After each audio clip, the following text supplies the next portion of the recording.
প্রশ্ন হচ্ছে, ভারতের কি এশিয়া কাপ খেলার খুবই প্রয়োজন ছিল? ভারতের কি খুবই টাকার প্রয়োজন ছিল? আমরা জানি যে ভারত যে এশিয়া কাপ খেলে তার টাকা কিন্তু সে নিজে নেয় না, সে সবার মধ্যে বিলিয়ে দেয়। এবং আমরা দেখতে পাচ্ছি যে এই এশিয়া কাপ খেললে কিন্তু পাকিস্তানের সরাসরি একটা ভালো ফান্ডিং হবে।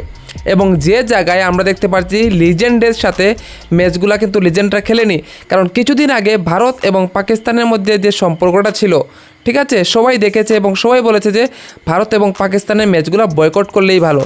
এবং সেই জায়গায় দাঁড়িয়ে কিভাবে এশিয়া কাপ ভাই আবারও খেলতে চলেছে ভারত, সেটাই সবের মধ্যে একটা বড় প্রশ্ন। যেখানে আমরা দেখছি যে ভারত চাইছে আমরা পাকিস্তানের সাথে সব কিছু বয়কট করব, সেই জায়গায় আবার এশিয়া কাপ খেলা হচ্ছে, সেটা কিন্তু একটা বড় প্রশ্ন সবার মনে। তো আমার একটাই কথা ভাই, যে কোনো একটা স্ট্যান্ড পয়েন্টে স্টেট থাকা প্রয়োজন। হয় তোমরা সবাইকে বলে দাও যে না আমরা বিজনেস করব, এখানে বিজনেসের বেলায় সব ঠিক আছে, ভারতও খেলবে, কারণ ভারত এবং পাকিস্তান না খেললে আমরা জানি যে ভালো কামাই হয় না, ঠিক আছে। কিন্তু অন্যদিকে আরেকটা কথা ভাই, যারা এই দেশের জন্য লড়ছে তাদের উদ্দেশ্যে কী ভাই বার্তা দেওয়া হচ্ছে যে তোমরা লড়ো, আমরা তো বিজনেসের জন্য টাকা কামাবো এবং প্রয়োজন হলে বিজনেসের জন্য টাকা পাকিস্তানকেও দিয়ে দেবে, কারণ এই এশিয়া কাপে কিন্তু পাকিস্তানেরও অনেকটা লাভ হবে।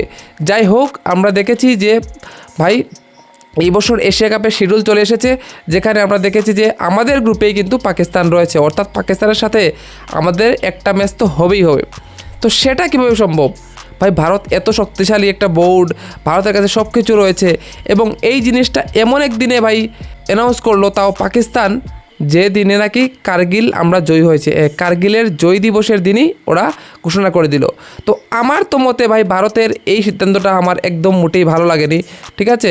হ্যাঁ, আমি সময়সীমা নিয়ে একটু কথা বলবো পরে, কিন্তু তোমাদের কি মতামত? আমার তো ভাই পার্সোনালি একদম ইচ্ছা নেই যে পাকিস্তান এবং ভারত আবারও এশিয়া কাপের সামনে মুখোমুখি হোক। আর যদি আমরা শিডিউলের কথা বলি, তো 9 সেপ্টেম্বর থেকে শুরু হবে ভাই এই এশিয়া কাপের ম্যাচ, যে ম্যাচটা প্রথম হবে হংকং এবং আফগানিস্তানের মধ্যে। 10 সেপ্টেম্বর, ঠিক আছে, ভারত খেলবে ইউএসের সঙ্গে। তারপর 11 সেপ্টেম্বর বাংলাদেশ খেলবে হংকংয়ের সাথে। তারপর 12 সেপ্টেম্বর পাকিস্তান খেলবে ওমানের সাথে। এই হচ্ছে গিয়ে ভাই শিডিউল, এবং আমরা দেখতে পাচ্ছি ফাইনাল হবে 28 সেপ্টেম্বর সানডেতে। তোমরা কতটুকু হ্যাপি এই বিষয়টা নিয়ে? তোমাদের কি মতামত এই বিষয়টা নিয়ে? অবশ্যই কমেন্টে বলে দেবে। ভিডিওটা ভালো লাগলে লাইক করে দেবে, চ্যানেল নতুন চ্যানেল সাবস্ক্রাইব করে দেবে। দেখা হচ্ছে অন্য একটা ভিডিওতে। কেন, বাই বাই।